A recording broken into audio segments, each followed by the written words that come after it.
بيعمل كل حاجه في الكوره، كل حاجه في الكوره. عارفين يعني ايه بيعمل كل حاجه في الكوره؟ هو عملها النهارده ناصر. ايه يا ابني؟ ايه كميه الضغط اللي انت كنت بتعمله النهارده ناصر كان مجرم في الضغط.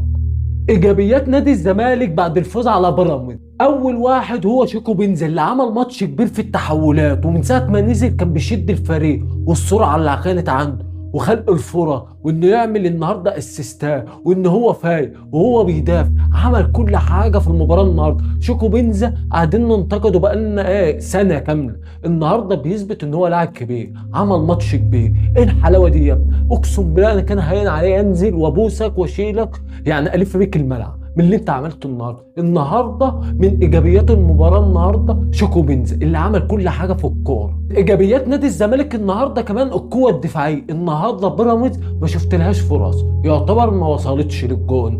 النهارده اقسم بالله الزمالك قوه دفاعيه وصلابه ومفيش فرص. والنهارده حسام عبد المجيد فايق، والنهارده محمد اسماعيل فايق، وبنتاج قافل ناحيه اليمين دي خالص بتاع بيراميدز. النهارده محمد ابراهيم مش مفيش خطوره. النهارده الزمالك عنده كتله دفاعيه قويه. من ايجابيات النهارده ان الزمالك واقف قدام فرقه فيها قطه وزلاكه ووليد الكارت وشيبه والشيبي وكل ده، والزمالك قادر يقف وما يجيش عليه كميه فرص كبيره. بل الزمالك النهارده عمل مباراه كبيره في التحولات والسرعات وخلق الفرص وكميه الفرص اللي وصلنا بها للجون. ان الزمالك ازاي لعب اصلا على نقطه ضعف بتاع بيراميدز، انه يلعب ورا المدافعين والكره الطوليه، وان اصلا بيراميدز ما استفادش خالص بالضغط العالي اللي كان عامله. ايه الحلاوه دي؟ النهارده ماتش كبير من الزمالك، من مدافعين الزمالك، من تحولات بتاعه الزمالك. ايجابيات نادي الزمالك النهارده كمان معتمد جمال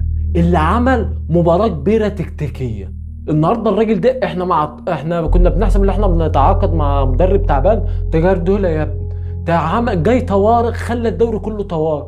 النهارده بيكسب 7 ماتش ولا 8 ماتش مع الزمالك على التوالي، بيكسب بيراميدز. مفيش فرصه لبيراميدز. كميه الفرص اللي خلقها النهارده الزمالك، التكتيك اللي عمله النهارده في المباراه. مدرب يحتاج ان احنا نقف قدامه كده اهو ونعمل له سلام، نعمل له تمام، نعمل له احترام، نعمل له اللي هو عاوزه. ده مدرب عبقري، اقسم بالله عبقري. النهارده ما شفتش كميه الفرص اللي خلقها الزمالك ديت قدام فرقه من 5 سنين. النهارده كميه فرص اللي احنا وصلنا كنا نكسب الماتش ده 10 من اللي هو عمله النهارده. ايه العبقري ده؟ ايه المدرب ده؟ ايه الافكار دي؟ ايه التكتيك ده؟ ايه القوه الدفاعيه دي؟ ايه نص الملعب ده؟ ايه الباك اليمين والباك الشمال والهجوم؟ ايه يا عم؟ ده ناصر اتحول معاه مش مهاجم فتاك، لا ده صانع العاب فتاك. بيعمل كل حاجه في الكوره، كل حاجه في الكوره. عارفين يعني ايه بيعمل كل حاجه في الكوره؟ هو عملها النهارده ناصر. ايه يا ابني؟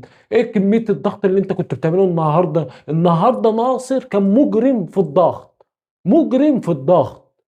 يعني مخلي اصلا بيراميدز مش عارفه تطلع بالكوره بسبب الضغط بتاعه. عامل ضغط، عامل قلق، فيحتاج التحية.